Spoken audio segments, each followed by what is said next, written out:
இந்த மாதத்தின் வாக்குத்தத்தத்திற்காக காத்திருந்த போது கர்த்தரின் இருதயத்திலே தந்த வார்த்தை ஏசாயா தீர்க்கதரிசியின் புஸ்தகம் 30ஆம் அதிகாரம் 26ஆம் வசனம். As he was waiting in the presence of the Lord for this month's promise, the verse that the Lord gave in my heart is from Isaiah chapter 30 and verse 26. கர்த்தர் தமது ஜனத்தின் முறிவை கட்டுவார். The last part of the verse says, in the day that the Lord binds up the bruise of his people.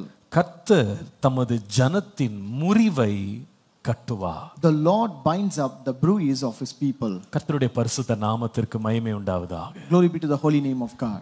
கர்த்தர் நம்முடைய முறிவுகளை கட்டுகிற உண்மை உள்ள தேவன். Our God is a faithful God who binds up our bruise. நம்முடைய வாழ்க்கையினுடைய உண்மைகளில் ஒன்று மிக முக்கியமானது, அநேக வேளையிலே நம்முடைய வாழ்க்கையிலே எதிர்பாராத முறிவுகள் அல்லது உடைவுகள் நடைபெறும். One of the greatest reality of our life is that unexpectedly things will break in our life. இதை குறித்து நான் யோசித்த பொழுது 7 விதமான காரியங்களில் முறிவு ஏற்படுவது சாத்தியம். And as I was thinking about this, it is possible for us to go through brokenness in 7 things. நீங்கள் பிரசங்கியின் புஸ்தகம் 12ஆம் அதிகாரம் 6ஆம் வசனத்திற்கு வரும் பொழுது, When you come to Ecclesiastes chapter 12 and verse 6, அங்கே வாசிக்கிறோம், வெள்ளி கயிறு கட்டு விட்டு பொற்கிண்ணி நசுங்கி ஊற்றின் அருகே சால் உடைந்து துறவண்டையிலே உருளை நொறுங்கிவிடும் என்று வாசிக்கிறோம். Here we read, the silver cord be loosed, or the broken bowl be broken, or the pitcher be broken at the fountain, or the wheel broken at the cistern.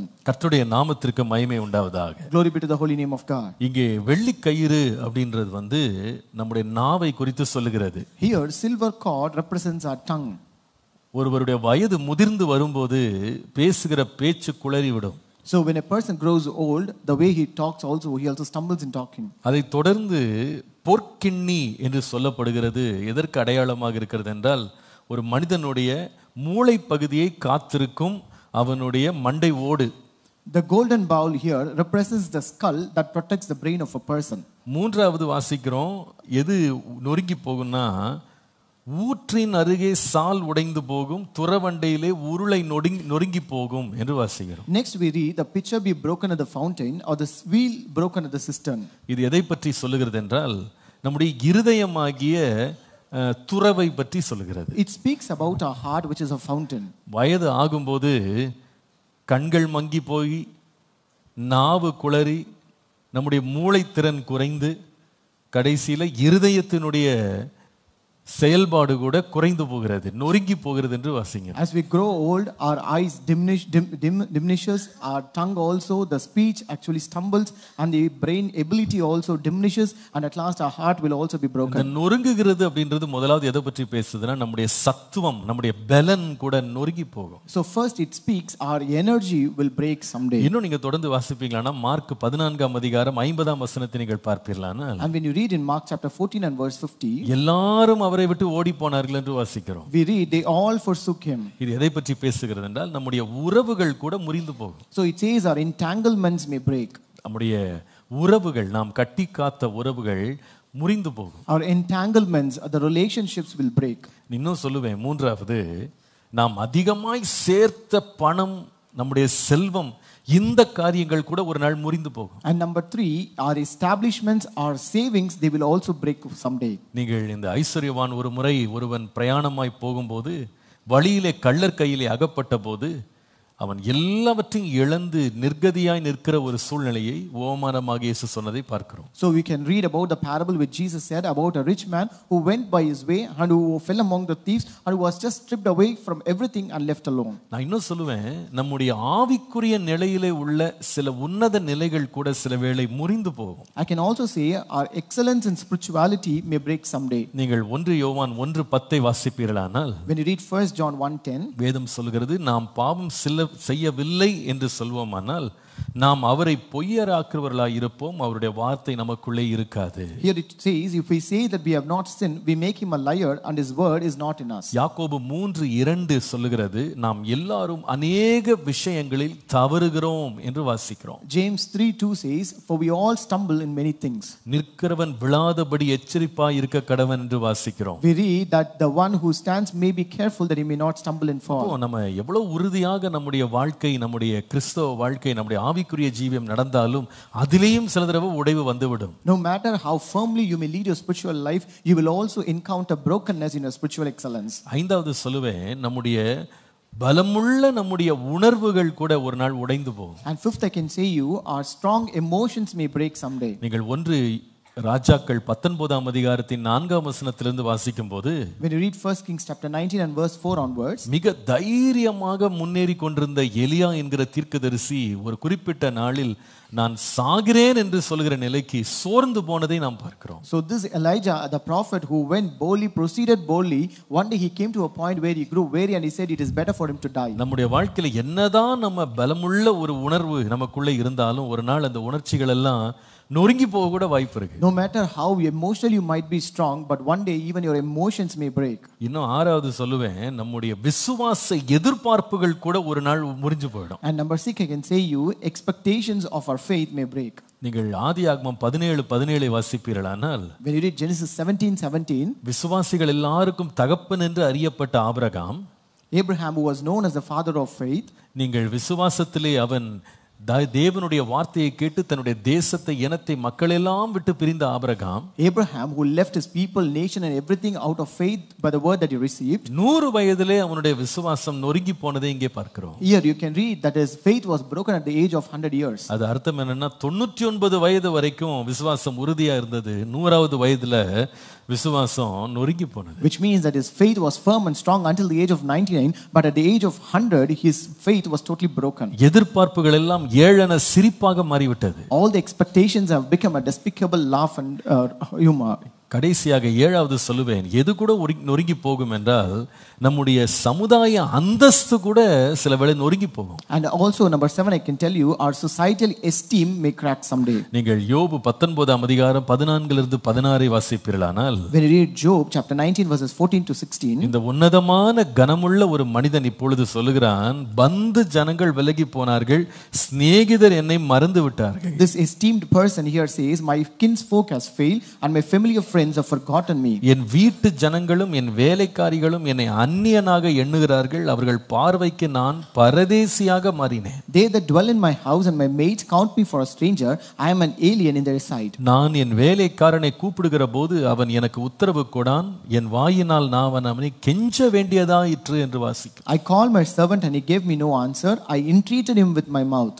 இந்த மனிதன் எவ்வளவு கனம் பெற்றவனா இந்த தேசத்துல இருந்தான், இப்பொழுது தன்னுடைய சொந்த வேலைக்காரர் முன்பதாகவே அவன் கனம் நொறுங்கி போனதை பார்க்கிறோம். So this person remained an esteemed person in his own nation, but now he feels to be low esteemed person even before the servants. நம்முடைய பலன் நொறுங்கி போகும், Our strength will, our energy will break someday. நம்முடைய உறவுகள் நொறுங்கி போகலாம். Our entangles may break someday. ஒருவேளை நாம் கட்டி காத்த பெரிய பெரிய ஸ்தாபனங்கள்லாம் உடைந்து போகலாம். Our establishments may break someday. நம்முடைய மேன்மைகள், ஆவிக்குரிய உன்னதங்கள் கூட நொறுங்கி போகலாம். Our excellence in spirituality may break someday. நம்முடைய பலமான நம்முடைய உணர்வுகள், உணர்ச்சிகள் உடைந்து போகலாம். And strong emotions may break someday. நம்முடைய விசுவாச எதிர்பார்ப்புகள், நம்பிக்கைகள் நொறுங்கி போகலாம். Our expectations of faith may break someday. நம்முடைய மேன்மைகள் நொறுங்கி போகலாம். Our esteem may break someday. இந்த உலகத்துல எதுவுமே நிரந்தரம் இல்லை என்பதை நாம் விளங்கிக் கொள்ளணும். And we have to understand there is nothing permanent in this world. ஆனால் ஏசாயா 30:26 கர்த்தர் சொல்கிறார், But in Isaiah 30:26 the Lord says, கர்த்தர் தமது ஜனத்தினுடைய முறிவுகளை தேவன் கட்டுவார். the Lord binds up the bruise of his people. Hallelujah. Hallelujah. முறிவுகளை கட்டுகிற தேவன். The Lord will fix your brokenness. கர்த்தருடைய பரிசுத்த நாமத்திற்கு மகிமை உண்டாவதாக. Glory be to the holy name of God. நம்முடைய வாழ்க்கையிலே பலவிதமான முறிவுகளோடு இந்த காலையிலே நாம் இந்த வார்த்தையை கேட்டுக்கொண்டிருக்கலாம். We might be listening to this word in this morning with many kinds of brokenness in our life. நான் சொன்ன இந்த 7 காரியங்கள் ஒன்றிலேயோ பலவற்றிலேயோ முறிந்த நிலையில நீங்க இன்றைக்கு இந்த ஆராதனைக்கு வந்திருக்கலாம். You might be attending this service in any one among these brokenness which I have mentioned, or with many of this brokenness which I have mentioned today. இந்த முறிந்த அனுபவத்தை கடந்து போகும்போது பயனற்ற ஒருவரை போல நாம தெரியலாம். As we go through this broken experience, we may feel that we are useless. ஒருவேளை நமக்கு இந்த முறிவுக்கு அப்புறமா எனக்கு எந்த ஒரு கனம், எனக்கு ஒரு விலையே இல்லை என்ற நிலைக்கு நாம் வந்திருக்கலாம். Maybe as you went through this broken experience, you may feel that you are totally worthless. ஒருவேளை நம்பிக்கை இழந்த ஒரு நிலையில எனக்கு இந்த வார்த்தையை கேட்டுக்கொண்டிருக்கலாம். Maybe you might be listening to this word in a hopeless situation. வாழ்க்கையே அர்த்தமற்ற நிலைக்குள்ளே நான் போய்விட்டேன் இந்த முறிவுக்கு பின்பாக என்று நீங்கள் சொல்லலாம். You may say, after this brokenness, I've gone into a meaningless life experience. ஒருவேளை இந்த முறிவுக்கு பின்பாக நான் வேண்டப்படாதவளாக மாறிவிட்டேனோ என்ற நிலையில நீங்கள் கேட்டுக்கொண்டிருக்கலாம். Or you might be listening now in a state, after this brokenness, I've become totally unwanted person. இனி என் வாழ்க்கைக்கு அர்த்தமே இல்லை, எனக்கு எந்த சம்பந்தமே இல்லாதபடி முறிவு என்னை தனிமைப்படுத்தி விட்டது என்று சொல்லலாம். You may say that this brokenness made me totally irrelevant and made lonely today. ஆண்டவர் இன்னைக்கு சொல்லுகிறார், But the Lord says today, நம்முடைய முறிவை கண்டு கடந்து போகிறவர் நம்முடைய தேவன் அல்ல. our God is not a God who will look at our brokenness and just move on. நம்முடைய முறிவுகளை கட்டுகிற தேவன் நம்முடைய தேவன். Our God is a God who will fix our brokenness. Hallelujah. Hallelujah. அவரே நமக்காக சிறந்த மருத்துவராக இருக்கிறார். And he is the best healer who can heal our brokenness. அவரே நல்ல சமாரியனாக இறங்கி வந்து நம்முடைய காயங்களை கட்டுகிறவராக இருக்கிறார். And he will descend down as a good Samaritan and heal all our wounds. எப்படிப்பட்ட நொறுங்கிய நிலைமையையும் அவர் புரிந்து கொண்டு கட்டி எழுப்ப வல்லவராக இருக்கிறார். He can understand any kind of brokenness and he is able to revive us and fix our brokenness. இன்னைக்கு ஆண்டவர் நம்முடைய நொறுங்குதலை கட்டி எழுப்பி நம்மை திரும்ப நிறுத்த வல்லவராய் இருக்கிறார். Today the Lord will fix our brokenness and also make us able to revive and stand up again. இந்த மாதத்திலே கால் எடுத்து வைக்கும்போது நான் நொறுங்கி போனேனே என்ற நிலையில நீங்க வந்திருக்கலாம். As you enter this new month, you might be here in a state where you say, I am totally broken. ஆனால் இன்றைக்கு காயங்களை கட்டுகிற தேவனை நோக்கி பாருங்க. But today look at the Lord who will heal your wounds. நம்முடைய நொறுங்குதலை புறக்கணிக்காமல் நம்மை கட்டி எழுப்புகிற ஒரு ஜீவனுள்ள தேவன் நல்லவர். We have a living God who will fix our brokenness and who will not despise us.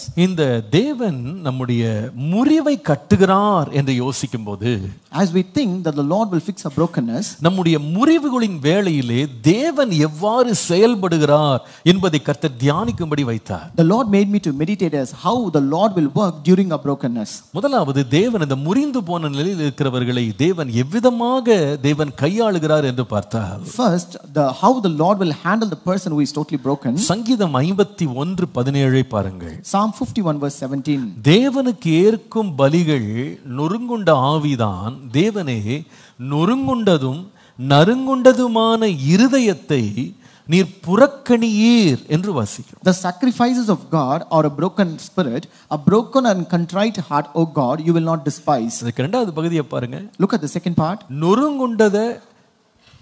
நறுங்குண்ட ஒரு இருதயத்தை தேவன் புறக்கணிக்க மாட்டார். A broken and a contrite heart, O God, you will not despise. முதலாவது தேவன் அந்த நொறுங்குண்ட நிலையை எப்படி கையாளுகிறார் தெரியுமா? Number one, how God handles the brokenness. முதலாவது நொறுங்குண்டவர்களை தேவன் முதலாவது ஏற்றுக்கொள்ளுகிறவராய் இருக்கிறார். Number one, God accepts the broken hearted. நொறுங்குண்டவர்களை புறக்கணிக்காமல் ஏற்றுக்கொள்ளுகிற ஒரு தேவன். A God who will not despise the broken hearted but accepts the broken hearted. ஒரு முறை நான் ஒரு gift shop குள்ள நான் போயிருந்தேன். Once I have been to a gift shop. அதுல ஒரு குறிப்பிட்ட செக்ஷன்ல எல்லாமே கண்ணாடியிலே செய்து வைத்திருந்தார். And there was one section where all things were made of glass. அதெல்லாம் விலை உயர்ந்ததா இருந்தது. மிக அழகாக நேர்த்தியாக செய்யப்பட்ட பொருட்கள் அங்கே அடுக்கி வைக்கப்பட்டிருந்தது. So those products were expensive and they were beautifully made and kept in order there. அதுல ஒரு சின்ன ஒரு போர்டு ஒன்னு தொங்க விட்டிருந்தாங்க ஒரு.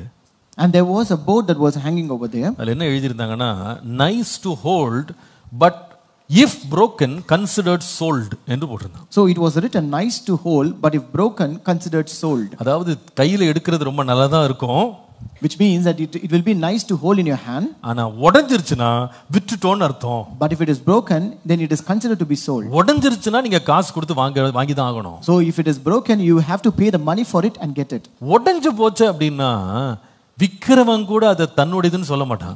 If something is broken, even the seller will not claim it to be his own. ஒரு காரியம் உடைஞ்சு போச்சு அப்படினா வாங்க விரும்புறவனும் கூட வாங்க மாட்டான். So if something is broken, even a person who wants to buy will not accept it. எனக்கு பொதுவா யோசிச்சு பாருங்க, ஒரு கடையில போய் ஒரு துணி வாங்க போனா கூட எவ்வளவு அழகான நேர்த்தியான துணியாக இருந்தாலும் நீங்க அதை விரிச்சு பார்க்கும்போது ஒரு இடத்துல கிழிஞ்சு இருந்துச்சு அப்படின்னா நீங்க ஆசைப்பட்ட அந்த துணியை கூட வேணான்னு வச்சுட்டு வந்துருவீங்க. Just consider if you go to a cloth shop and if you want to buy a very beautiful cloth, and when you see that, if you find a small piece of tear in that, then you will, no matter how good it might be, you will leave it as such. நீங்க ஒரு பாத்திரம் வாங்க போனீங்கன்னா அந்த பாத்திரத்துல ஏதாவது நொறுங்கி இருக்கா, உடைஞ்சிருக்கா, கிராக் இருக்கா அப்படின்னு நீங்க கண்டிப்பா நீங்க சோதிச்சு பாப்பீங்க. So if you want to buy a vessel, you will check for the cracks and breaks in that vessel. நீங்க ஒரு எலக்ட்ரானிக்ஸ்ல ஒரு பொருள் வாங்கணும்னா கூட அதுல ஏதாவது ஸ்கிராட்ச் இருக்கான்னு கூட செக் பண்ணுவாங்க சில பேர். And if you want to buy an electronic product, people will check for scratches in that. நீங்க ஒரு நல்ல ஒரு வாகனத்தை வாங்கணும்னு நினைச்சீங்கன்னா அந்த வாகனத்துல எந்த இடத்துலயும் ஒரு உடைஞ்சு நொறுங்கி இடிச்ச மாதிரி ஒரு சின்ன வளைவு இருந்தா அந்த வாகனம் வேண்டாம், வேற பீஸ் கொடுங்கன்னு நம்ம கேட்போம். And even if you want to buy some automobiles, we check for dents and we don't want such products which have dents. சில தடவை பாருங்க, ஒரு பாட்டில்ல நீங்க ஒரு டிட்டர்ஜென்ட் வாங்குனீங்கன்னா கூட, ஒரு சோப் வாங்கினா கூட அந்த மூடி வந்து சீல் உடைஞ்சிருக்கான்னு செக் பண்ணுவோம். So even when you buy some detergents or some liquids in a bottle, you will check whether the seals are tampered. நம்ம ஒவ்வொரு பொருளையும் எதுல ரொம்ப கவனமா இருப்போம்னா, இது ஏதாவது உடைவு, ஏதாவது ஒரு நஷ்டம், ஏதாவது ஒன்று நடந்திருக்கா அப்படின்னு பார்ப்போம் பாருங்க. So we are much concerned about each and every product to check whether there is any brokenness in that product. ஒன்று இது உடைஞ்சு போச்சு அப்படின்னு கண்டுபிடிச்சா உடனே நம்ம என்ன சொல்லுவோம்னா வேண்டான்னு சொல்லுவோம். So when we find it to be a broken one, then we will refuse to be no. ரெண்டாவது என்ன செய்வோம்னா, ஒருவேளை வாங்கணும்னு தீர்மானிச்சிட்டா கூட அதற்கு ரொம்ப குறைந்த விலை தான் தருவேன் என்று நாம அவர்களோடு என்ன பண்ணுவோம்னா போராடுவோம். So if in case we want to buy the product, then we will negotiate and with them to get it for a low price. நான் ஒரு முறை நம்ம சபையில் ஒருத்தர் சொன்னாரு, பாஸ்டர் ஒரு இடத்துல ஃப்ரிட்ஜ் எல்லாம் விற்கிறாங்க, ரொம்ப கம்மி விலைக்கு விற்பாங்க, புது ஃப்ரிட்ஜ் தான் ரொம்ப கம்மி விலைக்கு விற்பாங்கன்னாரு. Once a brother in our church told me, Pastor, there is one place where you can buy refrigerators which are very new but for very low price. என்ன ரகசியம்னு கேட்டேன். I asked the secret. அந்த fridge வந்து 25,000 ரூபாய் விலை இருந்தா புத்தம் புது ஃப்ரிட்ஜை 7,000 ரூபாய்க்கு விற்கிறாங்களாம். So a new fridge which is 25,000 rupees is being sold as low as 7,000 rupees. என்ன விஷயம்? What is the matter? இந்த ஃப்ரிட்ஜை வந்து ஒரு இடத்துல இருந்து இன்னொரு இடத்துல அவங்க பயணத்துல கொண்டு போகும்போது கை தவறுதலா விழுந்து ஒரு இடத்துல நெளிஞ்சிருமா.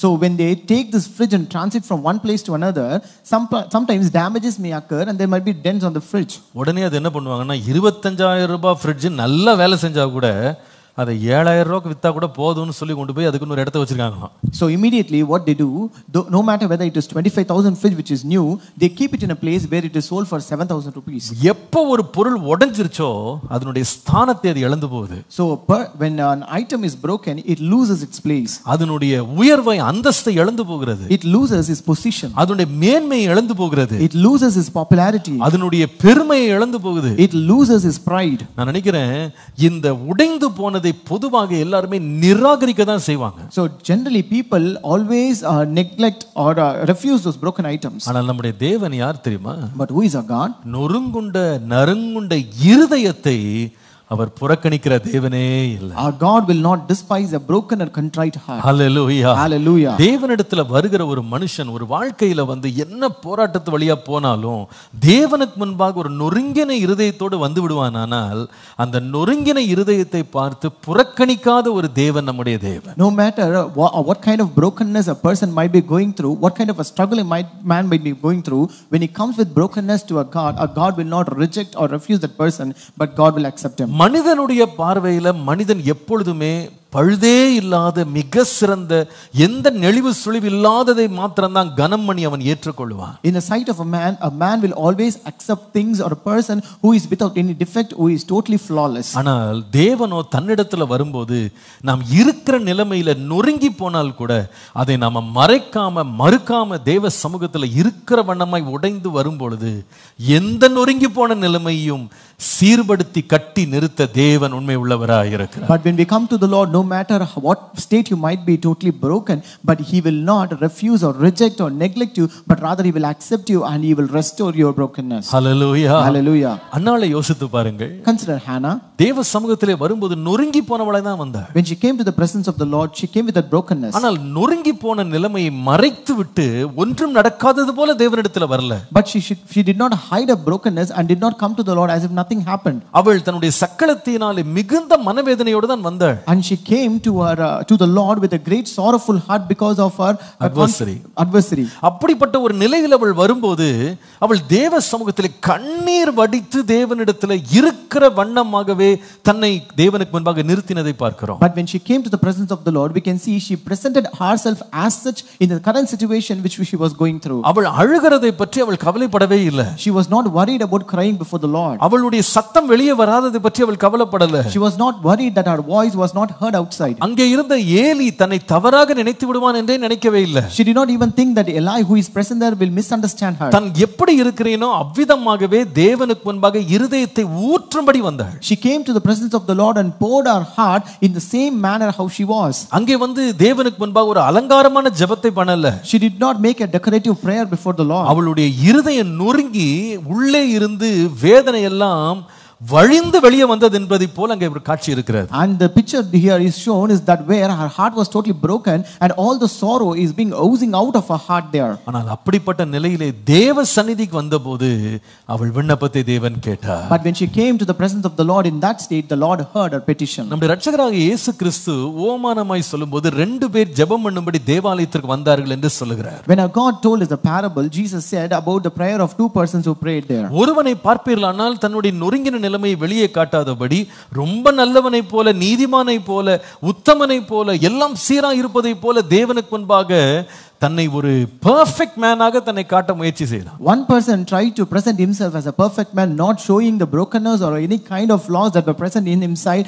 and he showed himself to be a perfect and upright person. ஆனால் இன்னொருவன் பக்கத்துல இருந்து ஜெபம் பண்ணுகிறான். அவன் என்ன செய்கிறானா, தன்னை நேர்த்தியான ஒரு மனிதனாக சிறந்தவனாக காண்பிக்காமல் மார்பலை அடித்துக்கொண்டு பாவியாகி என்மேல் கிருபையாயிரும் என்று அவன் ஜெபித்ததை பார்க்கிறோம். But there was another person who did not show him as a perfect and the best person, but he bet on his chest and prayed that he is a sinner. கொஞ்சம் யோசித்து பாருங்க, இப்படிப்பட்ட ஒரு அலங்கோலமான ஒரு ஜெபத்தை செய்கிறவனை எந்த மனிதனும் ஏற்றுக்கொள்ள மாட்டான். So just consider, no person will accept a person who makes such kind of prayer. ஆனால் அதே வேளையில பரிசேயனுடைய ஜெபத்திற்கு अनेक விசிறிகள் இருந்திருப்பாங்க. But at the same time there would be many fans for the prayer of the Pharisee. अनेகர் அவனை பாராட்டுகிறவங்களா இருந்திருப்பாங்க. Many people would have appreciated him. என்ன அருமையா ஜெபம் பண்ணுகிறாரு, See how beautifully he prays. அப்படிን பாராட்டி இருப்பாங்கன்னு நினைக்கிறேன். I think they would have appreciated him. ஆகவே தான் இந்த பரிசேயர்கள் அடிக்கடி சந்தி வெளிகளிலே நார்ச்சந்திகளிலே நின்று மனுஷர் காணும்படியே ஜெபிக்கிறதுல ரொம்ப விருப்பம் கொண்டாங்க. That's why these Pharisees desired to show people that they pray in the streets, they pray in the corners of the streets and the roads. ஏன் தெரியுமா, அவருடைய ஜெபங்கள் அவ்வளவு மனுஷனை பிரியப்படுத்தும்படி இருந்ததனால अनेகருடைய பாராட்டை பெற ஆரம்பிச்சிட்டாங்க. So just because their prayers were pleasing people, they began to get the appreciation of the people. ஆனால் தேவனோ அந்த ஜெபங்களை நிராகரித்தார். But God rejected those prayers. ஏன் தெரியுமா, You know why? அவருடைய உடைவுகளை தேவனுக்கு முன்பாக வெளியரங்கப்படுத்தாமல் மனுஷனுக்கு முன்பாக நல்லவர்களை போல தங்களை ஜோடனை செய்ய அவர்கள் முயற்சி செய்தது கர்த்தருடைய பார்வையிலே அருவருப்பா இருந்தது. It's because they did not show the brokenness of God as brokenness of their heart as such before the Lord, rather they camouflaged and disguised themselves the brokenness that were present in them. நான் நினைக்கிறேன் கர்த்தர் நம்ம இருக்கிற வண்ணமாய் அவற்றை வரணும்னு தான் விரும்புகிறார். The Lord always desires us to come to him in the same manner as we அன்றைக்கு are. ஆதாம் ஏவாளுடைய வாழ்க்கை நொறுங்கி போனது. That day the life of Adam and Eve was totally broken. அவங்க இருக்கிற வண்ணமா கர்த்தர்ட்ட வந்திருந்தா கர்த்தர் அவர்களை முறிவுகளெல்லாம் கட்டுவதற்கு அவர் உண்மை உள்ளவராய் இருக்கிறார். If they would have come to the Lord in their actual state, the Lord was faithful to fix their brokenness. ஆனா அவங்க என்ன செய்தாங்கன்னா, தங்களுக்கென்று அத்தி இலைகளை தைத்துக்கொண்டு தேவனுக்கு முன்பாக கூட ஒன்றுமே நடக்காதது போல தங்களை மறைத்து தாங்களே முறிவுகளை கட்டி தேவனுக்கு முன்பாக சீராக இருப்பது போல் நிறுத்தினதனால தேவனுடைய காயம் கட்டுதல் அவர்கள் வாழ்க்கையில் நடைபெறாமல் போனது. But since they themselves made an attempt to cover themselves with the fig leaves and to fix their brokenness with the fig leaves, then the Lord was not able to fix their brokenness. நல்ல கவனிங்க, ஏன் இந்த முறிந்த வேளைகளை நம்ம வெளியே காட்டுவதற்கு நம்ம ஏன் தயங்குறோம் தெரியுமா? You know, why do we hesitate to show the brokenness of our heart outside? ஏன்னா நமக்கு நல்லா தெரியும், என்றைக்கு நம்ம முறிஞ்சிட்டோம் என்று மக்கள் கண்டுபிடிக்கிறாங்களோ அன்றைக்கே நம்மை நிராகரித்து விடுவாங்கன்னு அவங்களுக்கு நல்லா தெரியும். It's because people know the day when they show their brokenness outwardly frankly to the people, they will be rejected on the very same day. நீங்கள் சங்கீதங்களின் புத்தகம் 31ஆம் சங்கீதம் 11ஆம் வசனத்திலிருந்து வாசித்து பாருங்கள். If you read Psalm 31 verse 11 onwards, என் சத்துருக்களாகிய யாவர் நிமித்தமும் நான் என் அயலாருக்கு நிந்தையும் எனக்கு அறிமுகமானவர்களுக்கு அருக்களிப்புமானேன்.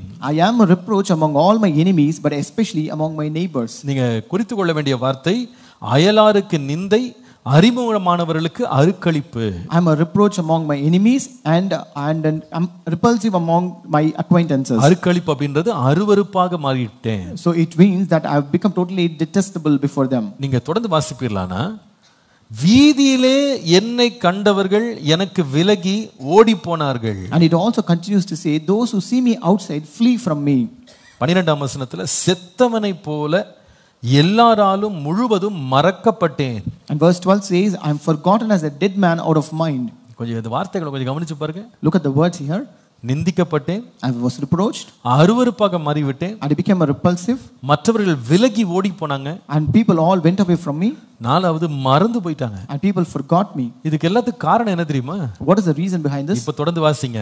Continue to read that. உடைந்த பாத்திரத்தை போலானேன். 12ஆம் வசனம். I am like a broken vessel. எப்படி? Why? உடைந்த பாத்திரத்தை போல மாறினால் மனுஷர் முன்பாக நடக்கிறது என்னன்னு கேட்டா, நிந்திக்கப்படுவேன், அருவருக்கப்படுவேன், மற்றவர்கள் என்னை விட்டு ஓடி போவாங்க, எல்லாருக்கும் நான் மறைக்கப்பட்டு விடுவேன், மறக்கப்பட்டு விடுவேன். If I become a broken vessel before the people, then I will become a reproach before them, I will become repulsive to them, I will be fled away from them, and I will be forgotten by them. கர்த்தருடைய பரிசுத்த நாமத்திற்கு மகிமை உண்டாவதாக. Glory be to the holy name of God.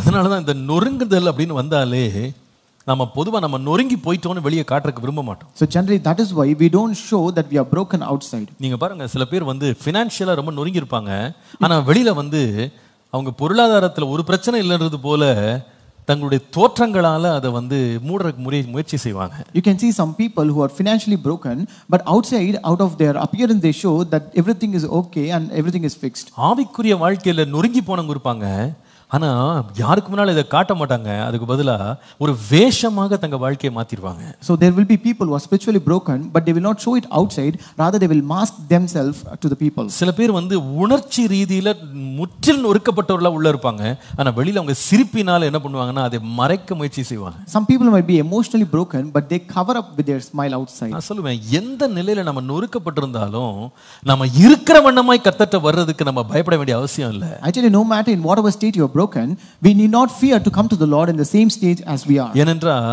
நாம நொறுங்கி போனதை மனிதன் பார்த்தா நம்மை நிந்திப்பான். It's because when a person sees a brokenness, he will reproach us. நாம் நொறுங்கி போனதை மனுஷன் பார்த்தால் நம்மை அருவருப்பான். If a person sees a brokenness, he will feel it to be detested. நாம நொறுங்கி போகும்போது நம்ம விட்டு விலகி ஓடி போவான். And when we are broken, they will flee away from us. நாம அநேகரால மறக்கப்பட்டு கூட போயிடலாம். And we will be even forgotten by many. ஆனா நொறுங்குண்டவனை பார்த்து அசட்டை பண்ணாமல் சேர்த்துக் கொள்ளுகிற ஒரு தேவன் இருக்கிறார். But we have a God who will not despise or reject the broken-hearted, but he will accept them. Hallelujah. Hallelujah. ஏன் தெரியுமா ஆண்டவர் நொறுங்கி போனவர்களை அசட்டை பண்றது இல்ல? Why do the Lord do not despise those who are broken? ஏசாயா 53:5 பார்ப்பீர்களானா? Isaiah 53:5 says, வேதம் சொல்கிறது, நம்முடைய மீறுதல்களின் நிமித்தம் அவர் காயப்பட்டு நம்முடைய அக்கிரமங்களின் நிமித்தம் அவர் நொறுக்கப்பட்டார். It says he was wounded for our transgressions, he was bruised for our iniquities. அதே 53ஆம் அதிகாரத்தின் 10ஆம் வசனத்துல வாசிக்கிறோம், கர்த்தரோ அவரை நொறுக்க சித்தமாகி அவரை பாடுகளுக்கு உட்படுத்தினார் என்று வாசிக்கிறோம். And the same Isaiah 53 and verse 10 says, yet it pleased the Lord to bruise him, he has put him to grief. ஏன் நம்முடைய நொறுங்குதலை பார்த்தவர் நம்மை அசட்டை பண்ணுகிறது இல்லை, அதற்கு பதிலாக நம்மை ஏற்றுக்கொள்ளுகிறார் என்று சொன்னா, நம்முடைய தேவன் நொறுங்குதல் என்றால் என்ன என்பதை அவர் தனிப்பட்ட விதத்தில் அனுபவித்திருக்கிறார். Why the Lord accepts the broken-hearted and do not despise them? It's because the Lord has personally experienced this brokenness in his life. நாம் கடந்து போன பாதையை இயேசு நமக்காக முன்பாகவே ருசித்திருக்கிறார். Jesus has already tasted the path that we are going through. உறவுகள் முறிந்து போனால் எப்படி இருக்கும் என்று அவருக்கு தெரியும். Jesus knows how it will be when our relationships are broken. இருதயத்தினுடைய உணர்ச்சிகள் உடைந்து போனால் எப்படி இருக்கும் என்று இயேசுவுக்கு தெரியும். Jesus knows how it will be when our emotions are broken. தேவனோடு உள்ள உறவு முறிந்து போனால் எப்படி இருக்கும் என்று இயேசுவுக்கு தெரியும். Jesus knows how it will be when the relationship with God is broken. அவருடைய ஒவ்வொரு நிலையும் நொறுக்கப்படும் போது என்ன பாதையில ஒரு மனிதன் போவான் என்பதை இயேசு கற்று அறியவில்லை. நமக்கு முன்னோடியாக நடந்து அதை அனுபவித்து தேவன் நமக்காக ருசி பார்த்தார். When a person goes to the brokenness, Jesus will have already experienced and tasted this brokenness so that he will know what a person will feel in that situation. இயேசுவினுடைய பாடுகளை குறித்து தீர்க்க தரிசனமாய் எழுதப்பட்ட சங்கீதங்களில் ஒன்று சங்கீதம் 69 சங்கீதம். So one of the prophetic psalm that was written about the sufferings of the Jesus is Psalm 69. அதிலே நீங்கள் 20 லிருந்து 21 வசனத்தை பாருங்கள். Here you read from verse 20 to 21. நிந்தை என் இருதயத்தை பிளந்தது, நான் மிகவும் வேதனைப்படுகிறேன். Reproach has broken my heart and I am full of heaviness. எனக்காக பரிதபிக்கிறவன் உண்டோ என்று காத்திருந்தேன், ஒருவனும் இல்லை. I looked for someone to take pity, but there was none. தேற்றுகிறவர்களுக்கு காத்திருந்தேன், ஒருவனையும் காணேன். And for comforters, but I found none. யாருமே இல்லாம போயிட்டாங்களாம்.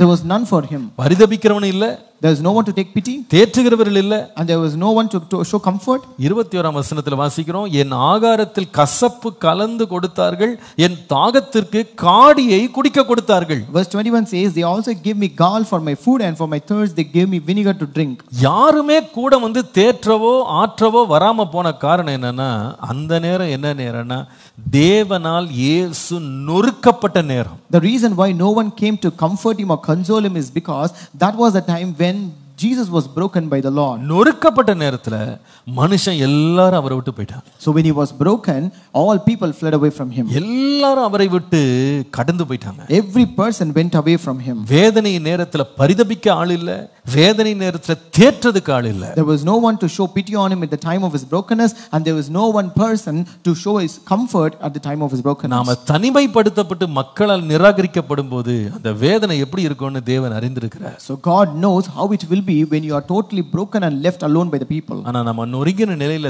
தேவனிடத்துல வருவோமானால் நொறுங்குண்ட நறுங்குண்ட இருதயத்தை புறக்கணிக்காத ஒரு தேவன் இருக்கிறார். But when we come to the Lord in that brokenness, the Lord will not despise the broken and contrite heart. ஒரு வசனம் வேதத்துல ஆங்கில மொழியாக்கத்துல என்னை ரொம்ப கவர்ந்த ஒரு வசனம் இந்த தியானத்திலே என் கண்ணில் பட்டது. So as he was meditating, there was one beautiful verse in an English version that beautifully expressed during this meditation. Mark எழுதின சுவிசேஷம் 8ஆம் அதிகாரத்தை நீங்க வருவீங்களானா, When you come to Mark chapter 8, அங்கே இயேசுவினுடைய பிரசங்கத்தை கேட்க வந்த திரள் கூட்டமான ஜனத்திற்கு இயேசு ஆகாரம் கொடுத்ததை நாம் இங்கே அற்புத காட்சியாக பார்க்கிறோம். we can read about the miracle of God feeding many people who came to listen to the sermon of Jesus. அங்கே நாம் பார்க்கிறோம், அங்கே 7 அப்பங்கள் இருந்ததாக பார்க்கிறோம். Here we read there were 7 loaves of bread. ஒரு சில மீன்கள் மாத்திரம் இருந்ததாக பார்க்கிறோம். And we read there were a few fishes. அங்கே 4000 புருஷர்கள் இருந்தார்கள் என்று பார்க்கிறோம். We also read that there were 4000 people there. அப்போ இந்த 4000 பேருக்கு இந்த 7 அப்பங்கள் ஒரு சில மீன்களை வைத்து ஆண்டவர் போஷித்த சம்பவத்தை பார்க்கிறோம். Here we read the incident where the Lord fed the 4000 using the 7 loaves of bread and a few fish. அதுல 8ஆம் வசனம் என்னை ரொம்ப பிடித்தது. And here 8 was really, I liked it. வேதம் சொல்லுகிறது, அவர்கள் சாப்பிட்டு திருப்தி அடைந்தார்கள். It says they did eat and were filled.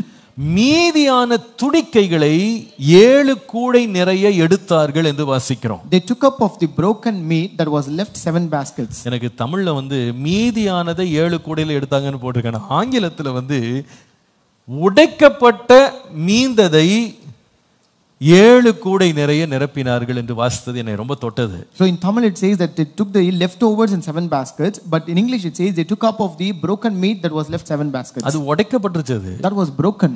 அந்த உடைக்கப்பட்டதை கை வச்சதுன்னு சொல்லி ஆண்டவர் தூக்கி குப்பையில போடாம அதை கூட கூடையில சேர்த்து வைத்தாராம். So Jesus did not throw it in the trash saying that it is broken and it is being used, but rather he took it and kept it in the basket. சில வேளையில பார்க்கிறோம், ஒரு குடும்பம் உட்கார்ந்து சாப்பிடுது.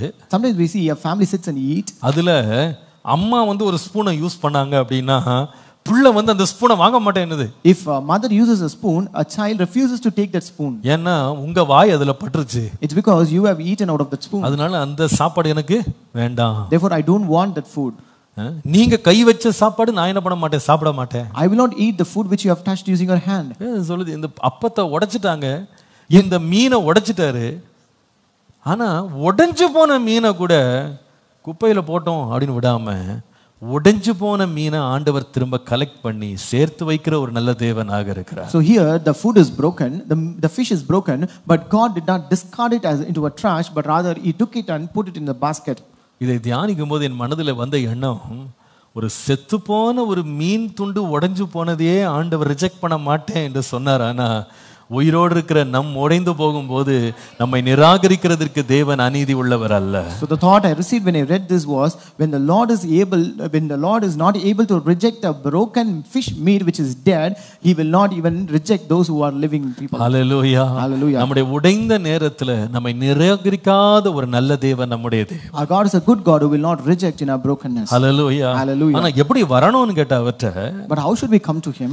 இருக்கிறவனமா வரணும். We should come as such we are. நொறுங்குண்ட நிலையிலே அவற்றை வரணும். We should come with the brokenness to God. உள்ள எல்லாம் நொறுங்கிட்டு நொறுங்காதது போல அவற்றை எந்த மேக்கப் பண்ணி கொண்டு வர வேண்டிய அவசியமே இல்லை. We did not come with a makeup as if covering up the brokenness of our heart to him. இருக்கிற வண்ணமாகவே நாம தேவ சமூகத்துல வருவோமானா, When you come to the presence of the Lord in the state where you are, காயங்கள் எல்லாம் ஆற்றி நம்மை திரும்ப முறிவுகளை கட்டி எழுப்ப தேவன் வல்லவராய் இருக்கிறார். God is able to heal our wounds and fix all our brokenness and revive us. அவர் குணமாக்க முடியாத ஒரு காயம், அவர் குணமாக்க முடியாத சீர்படுத்தாத ஒரு முறிவு என்று ஒன்றுமே இல்லை. There is no wound which he cannot heal or no brokenness which he cannot fix. Hallelujah. Hallelujah. இன்னைக்கு ஆண்டவரே, நான் முறிந்த நிலையிலே உம்மிட்ட வர்றேன், என்னை நிராகரிக்காத ஒரு நல்ல தேவன் இருப்பதற்காக நன்றி. Lord, I come with that brokenness to you and I thank God that you are the Lord who accepts this broken heart. முதலாவது நான் சொல்லுவேன், இந்த முறிந்த நிலையை தேவன் முதலாவது ஏற்றுக்கொள்கிறவராய் இருக்கிறார். Number one, God accepts the broken heart. இரண்டாவது, எனக்கு இந்த முறிந்த நிலையில தேவன் நமக்கு எப்படி நமக்கு செயல்படுறாருன்னு பார்க்கும்போது, Number two, how God works in a brokenness. 147ஆம் சங்கீதம் 3ஆம் வசனத்தை பாருங்க. Psalm 147 and verse 3.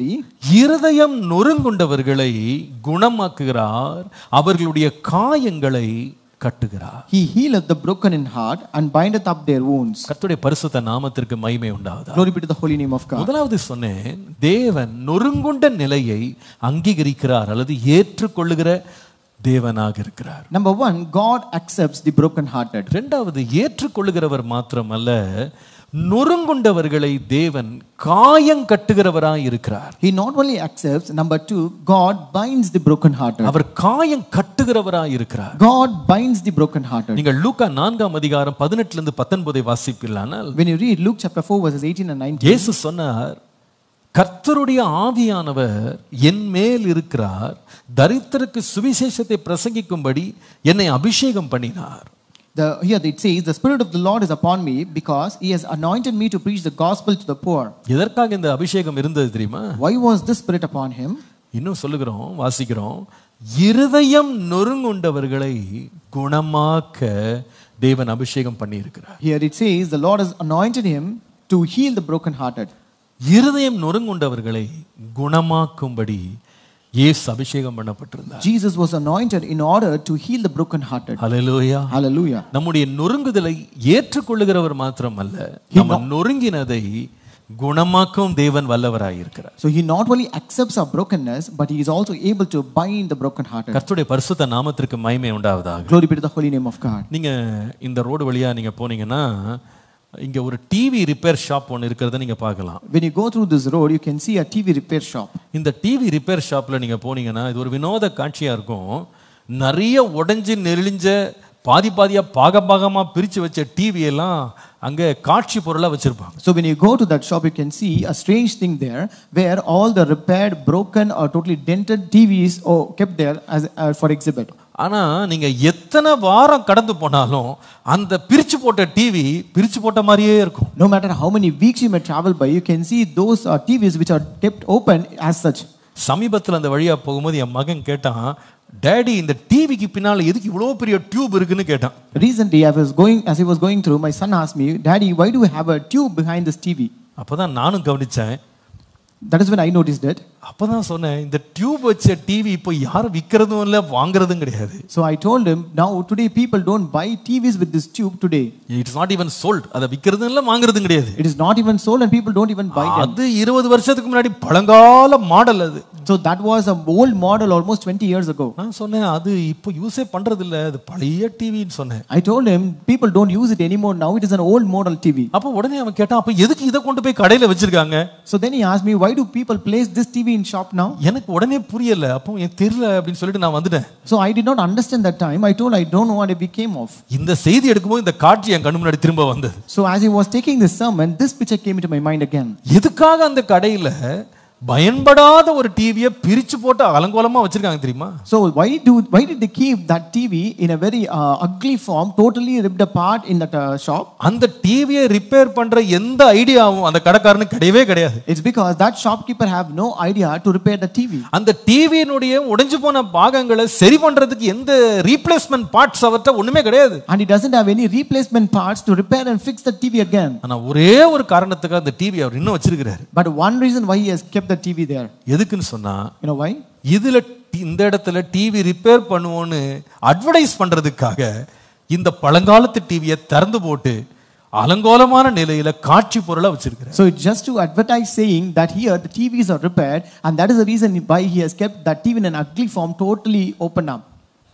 நம்முடைய தேவனிடத்துல உடைஞ்சு நொறுங்கி போன நிலையில ஒருவன் வருவானானா, If a person come to a God in this broken state, ஊரெல்லாம் இருக்கிற மனிதர்கள் எல்லாம் பார்த்து கவரப்படும்படியாக தேவன் உடைஞ்சு போன நிலையில உள்ள மனிதர்களை உடைஞ்சு போன விதமாகவே காட்சி பொருளா வைக்கிற தேவன் நம்முடைய தேவன் அல்ல. our God is not a God who will keep those broken hearted people as an exhibit for all the people to see it. நீங்க சில வேளையில இந்த டயர் பஞ்சர் போடுற கடையை பார்த்திருக்கீங்களா? Have you seen this puncture shops?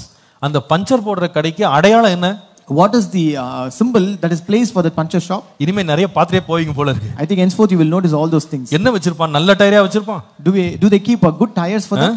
எல்லாம் கிழிஞ்சு போனது ஓட்டையா போன ஒரு டயரை தொங்க விட்டுருப்பான் பாருங்க. So those tires will be totally worn out and totally torn. அந்த டயரை என்னைக்கு அவன் சரி பண்ண போறதே கிடையாது. That he will not repair those tires anytime. ஆனா கிழிஞ்சு போன டயரை வச்சு அவன் புது டயர் எல்லாம் சரி பண்றதுக்கு அட்வர்டைஸ்மென்ட்டா அதை யூஸ் பண்றான். So he uses that torn tire as an advertisement to repair the torn tires. நம்முடைய தேவன் அப்படிப்பட்டவர் அல்ல. But our God is not such a God. தன்னிடத்தில் நொறுங்கி வந்த எல்லாரையுமே குணமாக்குகிற தேவனாய் நம்முடைய தேவன் இருக்கிறார். Our God is a God who heals and binds those who come with a broken heart. அவரிடத்தில் உண்மையாய் நொறுங்கி போய் இருக்கிற நிலையில வந்த ஒரு மனிதனை கூட ஆண்டவர் இருக்கிற வண்ணமா வெளியே அனுப்புனதே கிடையாது. God never sends a person with a broken heart to him in the same manner in a broken heart situation to when he goes out. அவனை உடைந்த நிலையில தேவன் அவனை காட்சி பொருளாய் மாற்றுகிறதே கிடையாது. The Lord never make him an exhibit in his brokenness. அவருடைய கரத்துல ஒரு மனிதன் வந்து விடுவானானால் நிச்சயமாய் அவனை சீர்படுத்தாமல் தேவன் வெளியே அனுப்பவே மாட்டார். When a person comes to his hand, the Lord will never send him without fixing and repairing his life. Hallelujah. Hallelujah.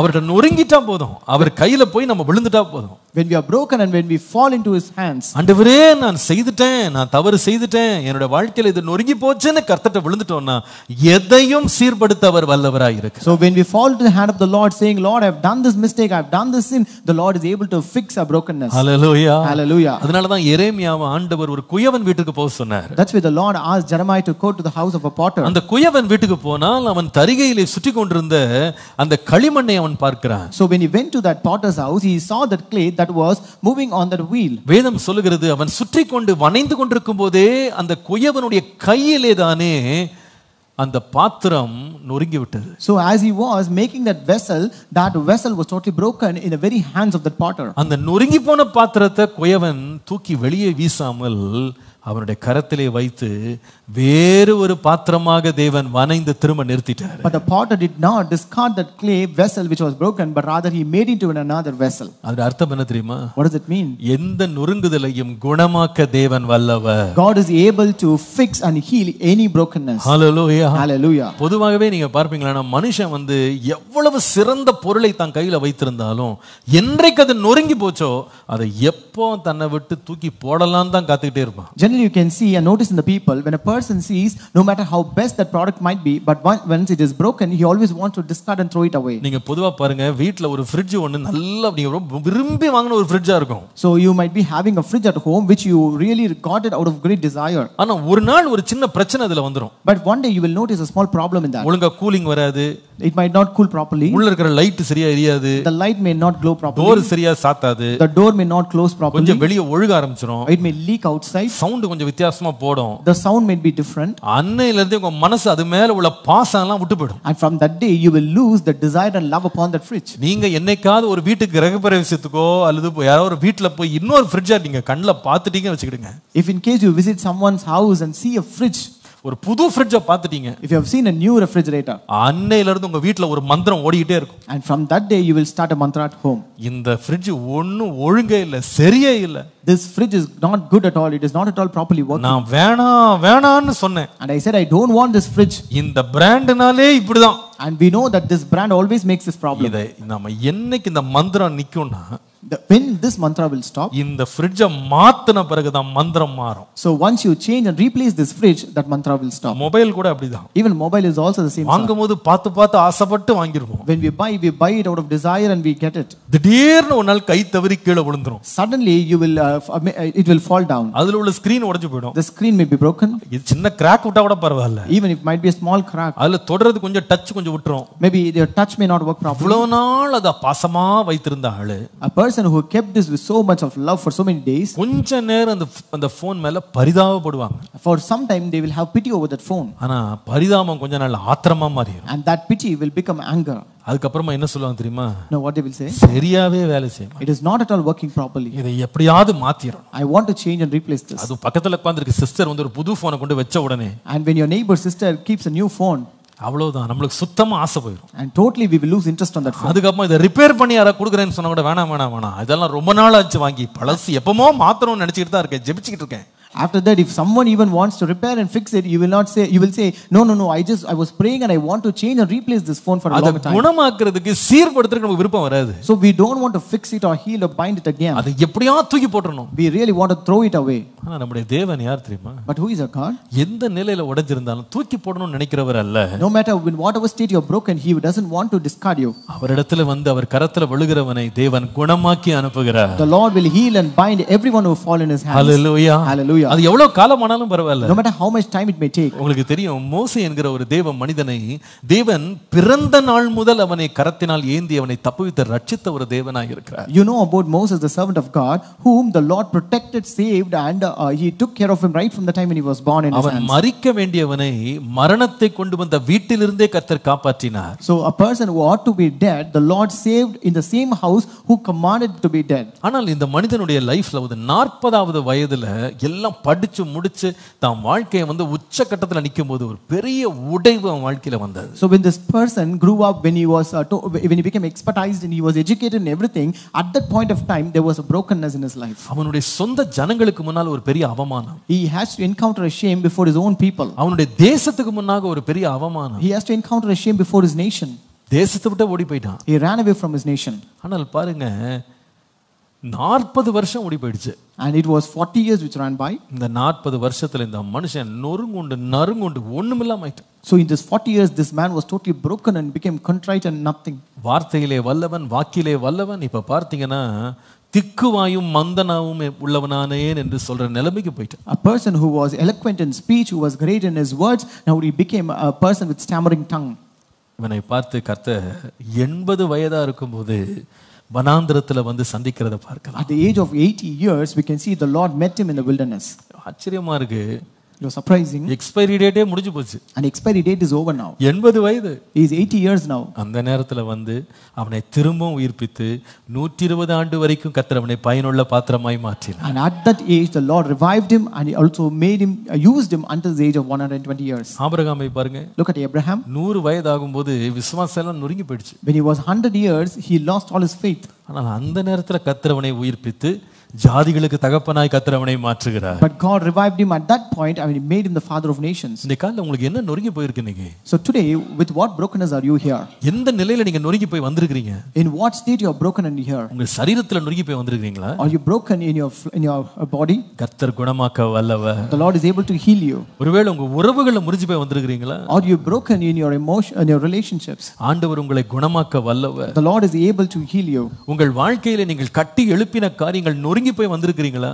Are you broken totally in your establishments which you have made? கர்த்தர் உங்களை திரும்ப கட்டி நிறுத்த வல்லவர். God is able to bind you and make you stand up. இழந்ததையெல்லாம் திரும்ப தர வல்லவர். The Lord is able to restore what you have lost. Hallelujah. Hallelujah. நீங்க ஒருவேளை ஆவிக்குரிய நிலையில முறிந்து போய் வந்திருக்கீங்களா? Are you totally broken in your excellence and spirituality? ஆண்டவர் உங்களை திரும்ப குணமாக்கி நிறுத்த வல்லவர். The Lord is able to heal you and revive you back. உங்களுடைய உணர்ச்சிகள்ல நீங்க நொறுங்கி போய் வந்திருக்கீங்களா? Are you broken in your emotions?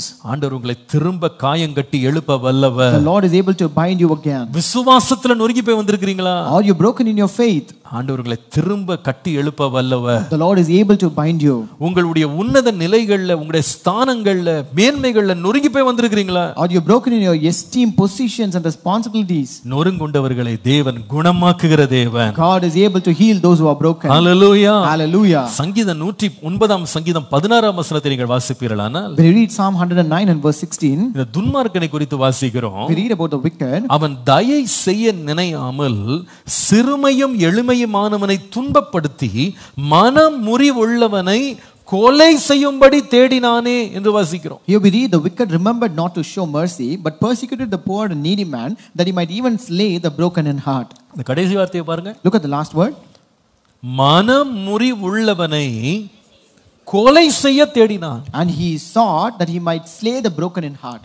இவன் ஏற்கனவே மனம் முறிஞ்சிருக்கிறான். He is already broken in heart. ஆனா இந்த துன்மார்க்கன் என்ன செய்கிறான்னா, ஏற்கனவே மனசுல உடைஞ்சு போனவனை கொலை செய்யறதுக்கு அவன் இன்னும் தீங்கு செய்யறதுக்கு தான் திட்டமிடுகிறான். But this wicked again plots and plans to slay and do harm to the broken heart. நம்முடைய தேவன் மனம் முறிந்தவனை கொலை செய்கிறவர் அல்ல, மனம் முறிந்தவனை குணமாக்குகிற தேவன். Our God will not slay the broken hearted, but God will bind the broken hearted. இந்த காலையில விசுவாசிங்க, இந்த மாதம் கர்த்தர் என்னுடைய முறிவுகளை சீர்படுத்தி என்னை குணமாக்க வல்லவர். So this month you believe the Lord is able to fix my brokenness and he binds the broken hearted. Hallelujah. Hallelujah. கர்த்தர் எவ்வளவு நல்லவர். How good is our God? முதலாவது நான் சொன்னேன், கர்த்தர் மனம் முறிந்தவர்களை ஏற்றுக்கொள்ளுகிறவர். Number one, God accepts the broken hearted. இரண்டாவது கவனித்தோம், தேவன் மனம் முறிந்தவர்களை தேவன் குணமாக்குகிறவர். Number two, God binds the broken hearted. மூன்றாவது சங்கீதம் 34:18 பாருங்கள். Number three, Psalm 34 verse 18. நொறுங்குண்ட இருதயம் உள்ளவர்களுக்கு கர்த்தர் சமீபமா இருந்து நறுங்குண்ட ஆவி உள்ளவர்களை ரட்சிக்கிறார். The Lord is nigh unto them that are of a broken heart, and saveth such as be of a contrite heart. மூன்றாவது, Number three, தேவன் நொறுங்குண்ட இருதயம் உள்ளவர்களுக்கு நெருக்கமாக இருக்கிறார். God is close to the broken hearted. சமீபமா இருக்கிறார். He is close to the broken hearted. கர்த்தருடைய பரிசுத்த நாமத்திற்கு மகிமை உண்டாவதாக. Glory be to the holy name of God. நாம் ஏற்கனவே கவனித்துக் கொண்டிருக்கிறோம், We were already listening. ஒரு மனிதன் நொறுங்குண்டவனாய் மாறுவானானால் When a person becomes broken, அவன் அண்டையில யாரும் சேர விரும்ப மாட்டாங்க. no person wants to come near to him. ஆமா, நீங்க ஒருவேளை உதாரணத்துக்கு சொல்றேன், For example, I say this. நீங்க பொதுவா யாராவது ரொம்ப டிப்ரெஷன்ல போயிட்டாங்க வச்சிடுங்களேன், ரொம்ப மன அழுத்தத்துக்குள்ள போயிட்டாங்க வச்சிடுங்களேன், When you see a person who is in a depression, அவங்களுடைய உணர்ச்சிகள்ல நொறுக்கப்பட்ட நிலையில போயிட்டாங்கன்னு வச்சிடுங்களேன், when they are emotionally broken, பொதுவா பாத்தீங்கன்னா மனிதர்கள் கொஞ்ச நாள் பரிதாபப்பட்டுட்டு அதுக்கப்புறமா அவங்களோட நெருங்க விடுமாமா அவங்கள பொதுவா எல்லாருமே வேண்டான்னு ஒதுக்கிடுவாங்க. Generally, people will show pity over them for a short period of time, and then they will just leave them alone and leave them in a solitude position. நீங்கள் பொருளாதார ரீதியாக நொறுக்கப்பட்டவர்களை பாருங்களேன். Look at the people who are financially broken. அவருடைய சொந்த குடும்பத்தாலேயே அவர்கள் ஒதுக்கப்பட்ட நிலைக்கு அவங்க போவாங்க. You can see they are totally ostracized by their own family. அவங்க தனிமைப்படுத்தப்படுவாங்க. They will be left alone by their family. ஜனங்கள் அவர்களை கண்டுகொள்ள மாட்டாங்க. People will not even consider them. உறவுகள் முறிந்து போனவர்களை பாருங்களேன். Have you seen people where relationships are broken? இன்னும் மீதம் இருக்கிற உறவுகள் கூட அவர்களை விட்டு பின்வாங்கிடுவாங்க. So all other relationships also move away from them. அத நான் இப்பவே சொல்லுவேன், நம்ம வாழ்க்கையில எல்லாமே பெர்ஃபெக்ட்டா நொறுங்காது இருக்கிற வரைக்கும் நல்லது. So I tell you, until you have everything in a right manner, in a perfect way, it is good to you. நம்ம வாழ்க்கையில நொறுங்காம எல்லாமே சீராக இருந்தா, when everything is perfect and not broken in your life, நாம போனே பண்ணிருக்க மாட்டோம், ஆனா திருப்பி ஃபோன் பண்ணுவாங்க. we would have not even called them, but they will call back. Mist கால் பார்த்தேன், நீங்க ஃபோன் பண்ணீங்களான்னு கேட்பாங்க. They will say, I saw your missed call, did you call me? நாம சொல்லுவோம், நான் கால் பண்ணவே இல்லையே. We would say, I did not even call you. இது எப்பனா வாழ்க்கை எல்லாம் பெர்ஃபெக்ட்டா இருக்கும்போது. This is when everything is perfect in your life. ஆனா வாழ்க்கையில நொறுங்குதல் வரும்போது, but when you have brokenness in your life, நீங்க கால் பண்ணுவீங்க, கால் எல்லாம் மிஸ்ட் காலா தான் போகும். you will call them, but all the calls will be missed calls. எடுக்கவே மாட்டாங்க. They will not even pick your call. ஏன் தெரியுமா? You know why? நீங்க ஏங்க நான் இத்தனை முறை பண்ண நீங்க எடுக்கலன்னு கேளுங்க. You ask them, I called you several times, why didn't you pick my call? என் போன் வேலை செய்யல. My phone was not working. என் போன் சைலண்ட்ல இருந்தது. My phone was in a silent mode. என் போனை பிள்ளை எடுத்துட்டு போய் விளையாடிட்டு இருந்தான். My child was playing with my phone. 101 காரணங்கள் சொல்லுவாங்க. They will tell you 101 reasons. உண்மையான காரணம் என்ன தெரியுமா? You know what is the real reason? நீ நொறுங்கி போனதுனால உறவும் நொறுங்கி போயிடும். Just because you are broken, the relationship is also broken. நொறுக்கப்பட்ட மனிதனிடத்திலே நெருங்க யாரும் விரும்ப மாட்டாங்க. No person desires to come closer to a person who is broken. ஆனா நம்முடைய தேவன் யார் தெரியுமா? But who is our God? நாம் நொறுங்குண்ட இருதயம் உள்ளவர்களாய் இருக்கும்போது கர்த்தர் தூரமாய் அல்ல, நெருங்கி சமீபமாய் வருகிற ஒரு தேவன். Our God is a God who comes closer to the one who is broken hearted, and he will not move away from them. Hallelujah. Hallelujah. Hallelujah. Hallelujah. நொறுங்குண்ட இருதயம் உள்ளவர்களை நெருங்க பண்ணுகிறவர் நம்முடைய தேவன். Our God is a God who comes near to those who are broken hearted. நீங்கள் mark எழுதின சுவிசேஷம் 14ஆம் அதிகாரம் 3ஆம் வசனத்துல பெத்தானியாவில் இயேசுவை சந்தித்த ஒரு நொறுங்குண்ட உள்ளமுள்ள ஒரு ஸ்திரியை குறித்து படிக்கிறோம். In Mark chapter 14 and verse 3, we read about a woman who met Jesus in Bethany in a broken situation. நீங்கள் அவரை பற்றி வாசிக்கிறோம். இந்த ஸ்திரீ வெளியேற பெற்ற நழதம் என்னும் உத்தம தைலம் உள்ள வெள்ளைக்கல் பரணியை கொண்டு வந்து அதை உடைத்து அந்த தைலத்தை அவர் சிரசின் மேல் ஊற்றினாள். So here we read, this woman, she brought an alabaster box of ointment or spikenard, very precious, and she break the box and poured it on his head.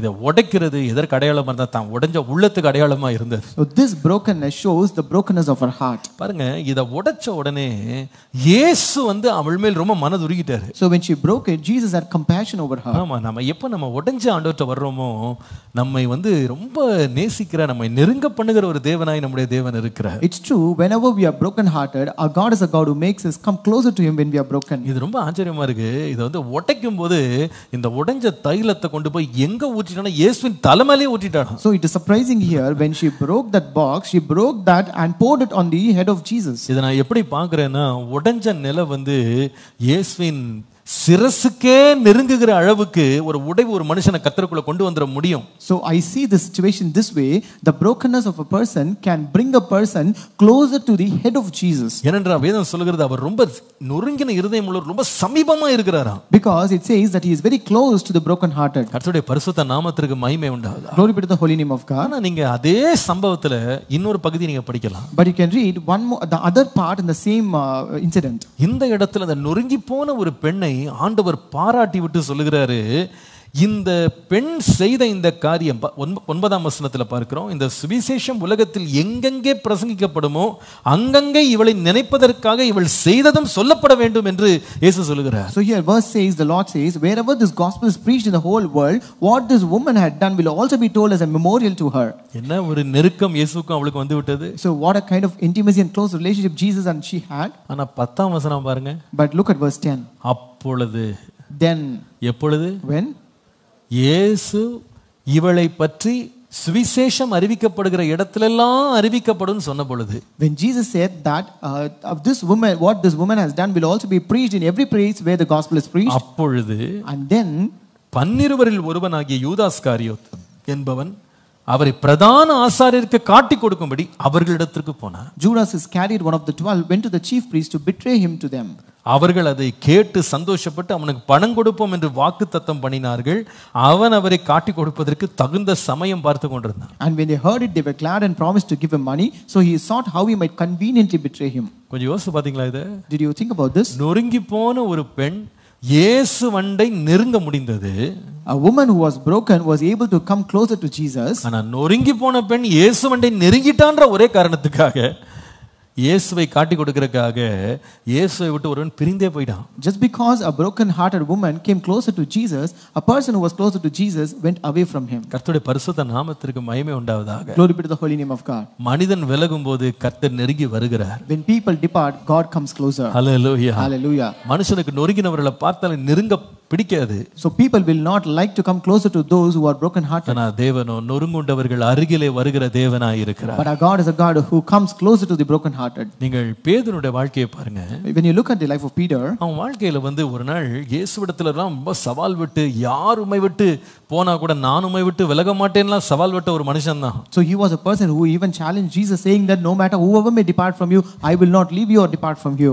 ஒரு நாள் அவன் வாழ்க்கையில ஒரு பெரிய நொறுங்குதல் உண்டானது. But one day there happened a great brokenness in his life. அவன் லைஃபை பாத்தீங்கன்னா இயேசுவை அறியேன் என்று 3 முறை மறுதலிச்சிட்டான். So when you see that he denied thrice, saying that he did not know Jesus. வாழ்க்கையில ஒரு பெரிய தவறு தான். That was a big mistake in his life. ஆனா வேதம் சொல்லுது, இயேசு அவனை திரும்பி பார்த்த பொழுது, But the Bible says when the Lord turned and looked at him, அவன் மனம் கசந்து அழுதான். he wept bitterly. Hallelujah. Hallelujah. அப்பனா உடைஞ்சது அவனுடைய விசுவாசம் மாத்திரம் இல்ல, அதை தொடர்ந்து இருதயமே நொறுங்கி போச்சு. So it means that it was not only his faith that was broken, but even his heart was broken. இயேசுவை தூரத்துல பின் சென்றான் அவனை குறித்து வாசிக்கிறோம். We read that he followed Jesus in a far distance. ஆனா இயேசு உயிர்த்தெழுந்து வந்த பின்பு But when Jesus resurrected, இந்த இருதயம் நொறுங்குண்ட ஒரு மனிதனாகிய பேதுருவிடத்துல இயேசு ரொம்ப நெருங்கி வந்ததை பார்க்கிறோம். but when Jesus came back, we can see Jesus came closer to this Peter who was broken in his heart. எந்த சீஷன்ட்டே அதை கேட்கல. பேதுருவை பார்த்து கேட்டார், இவர்கள் எல்லாரிலும் நீ அன்பா இருக்கிறாயா? So he did not ask this question to any other disciples. He asked only to Peter, do you love me in all these more things? than all these. எல்லாரையும் பார்க்கல என்னல அன்பா Do இருக்கிறாயா? you love me more than all these? 3 முறை கேட்டார். He asked him thrice. ஒரு பரிசுத்தவான் சொன்னாரு, 3 முறை அவன் மறுதலித்ததுனால இயேசு அன்பா இருக்கிறாயான்னு 3 முறை கேட்டாருன்னு சொல்கிறார். A servant of God said, since Peter denied thrice, Jesus asked thrice, do you love me more than all these? இவன் பாத்தீங்கன்னா மனங்கசந்து அழுதவன். So he was a person who wept bitterly. என்னைக்கு ஒரு மனுஷன் பாருங்க, தவறு செய்யாதவன் யாரும் கிடையாது. See, there is no person who have not committed any mistakes. தவறு எல்லாருடைய வாழ்க்கையிலே உண்டு. Everyone will fall and commit mistakes. நாம் ஏற்கனவே யாக்கோபிலே கூட வாசித்தோம்.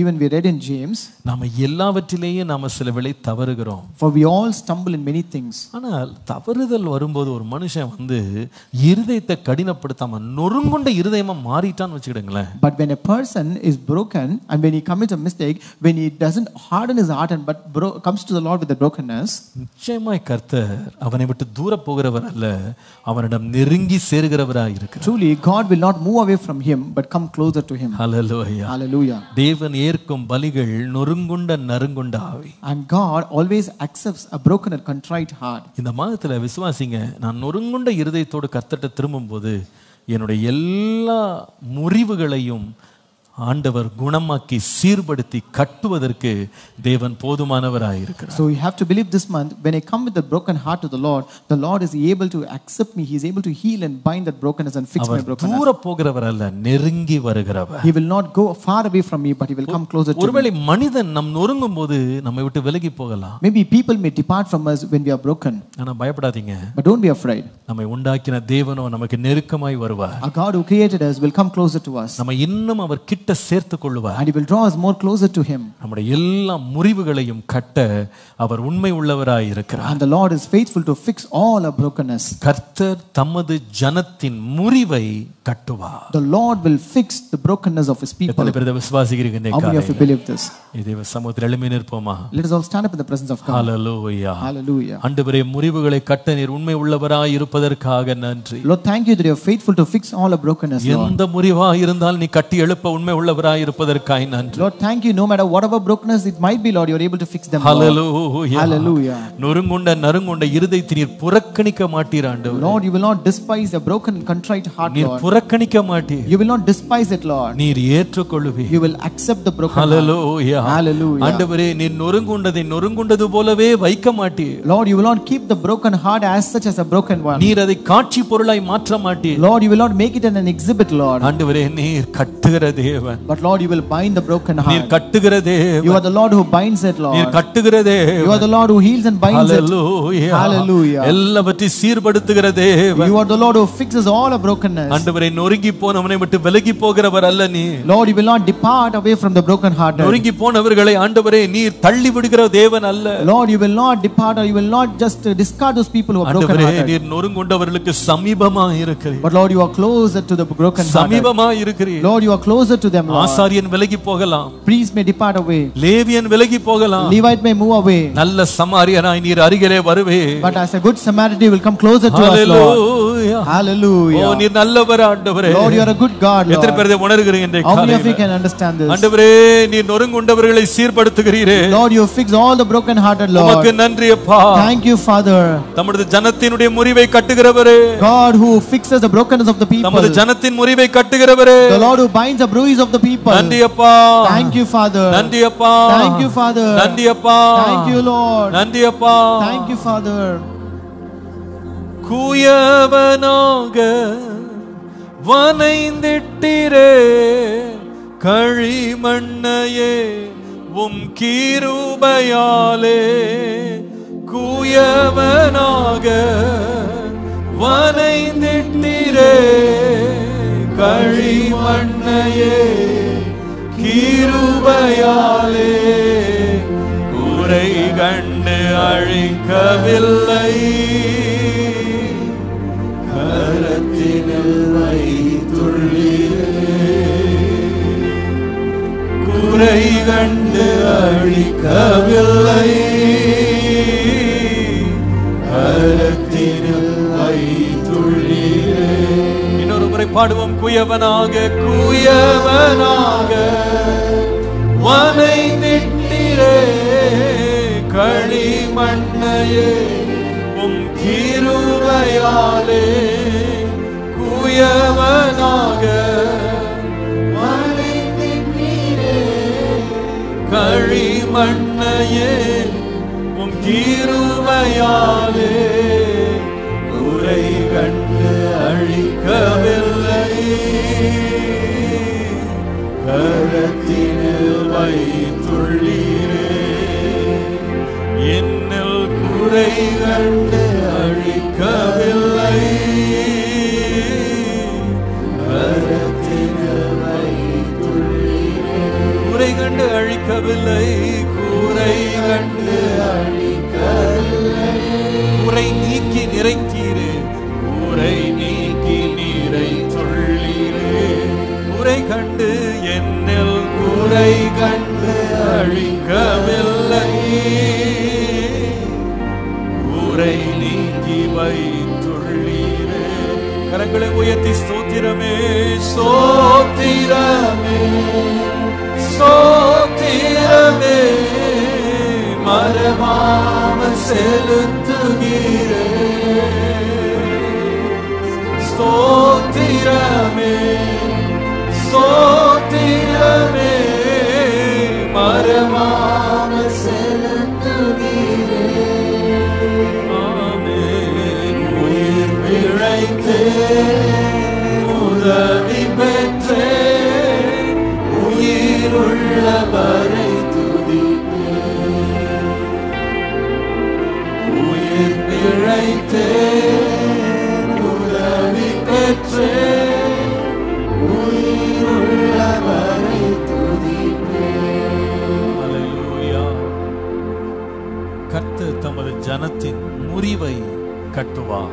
The Lord binds up the bruise of his people. கர்த்தர் தமது ஜனத்தின் முறிவை கட்டுவார். The Lord binds up the bruise of his people. Hallelujah. Hallelujah. சரீரத்துல முறிவு வந்திருக்கலாம். It might be a bruise, it might be your brokenness in your energy. ஒருவேளை நம்முடைய உறவுகளில முறிவு வந்திருக்கலாம். It might be brokenness in your entanglements. கட்டி எழுப்பப்பட்டவைகள் முறிந்து போயிருக்கலாம். Even your establishments would have broken. ஒருவேளை நம்முடைய ஆவிக்குரிய மேன்மைகள் உடைந்து போயிருக்கலாம். Your excellence in spirituality might have broken. நம்முடைய உணர்வுகள் முறிந்து போயிருக்கலாம். Your emotions would have broken. விசுவாசத்தின் எதிர்பார்ப்புகள் முறிந்து போயிருக்கலாம். Your expectations of faith might have broken. வாழ்க்கையிலே உள்ள உன்னத ஸ்தானங்களில் முறிவு வந்திருக்கலாம். Your esteemed positions would have broken.